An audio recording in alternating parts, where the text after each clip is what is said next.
Is hard work a shame? Because in 2026, the times when we have artificial intelligence and many insane technological advancements, yet no matter if it was mine own personal experience or if it was something that I just saw, it feels like the people who work the hardest, who actually keep everything clean and steady, without whom the world would be diving in trash, they get treated either like pieces of trash by someone who isn't working nearly as hard as them. Seriously, when someone asks you where you're working, if you mention hard manual labor, they're not going to be like, oh, everybody should really appreciate your hard work, sweat and pain that you sacrifice for the pay you get. No, it's like no matter how strong it is, people always at least look down on people who work the hardest manual jobs, forgetting that thanks to them, this world can run. We can have clean streets or food, etc., etc.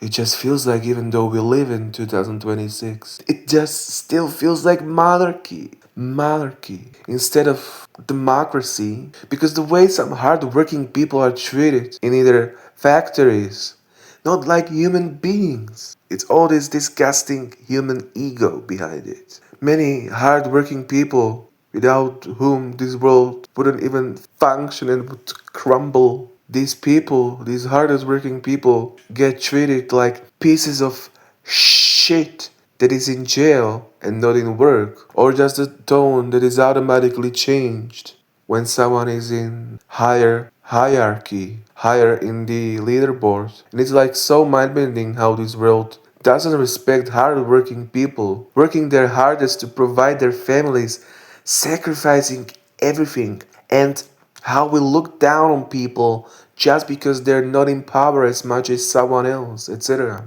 You see where am I coming at? Even though it's 2026, some aspects of today's day and age still has some similarities with ancient medieval times. And like it's called basic human respect. But it feels like all we see is who is in power, who is in ego, who is in the throne when it comes to their ego, their career, their leaderboard, who is in power, who is leading, who has more money, etc. And it just breaks my heart. But I'm really glad I could hang out with you today and I could share this too and leave it here on YouTube because I think it's a food for thought and I'm glad I can share my opinion. Thank you from the bottom of my heart for your precious time here. Feel absolutely free to hang out with me even more in other videos and sit back and enjoy. But absolutely no pressure. Take care, especially take care. And I can't wait to catch you soon.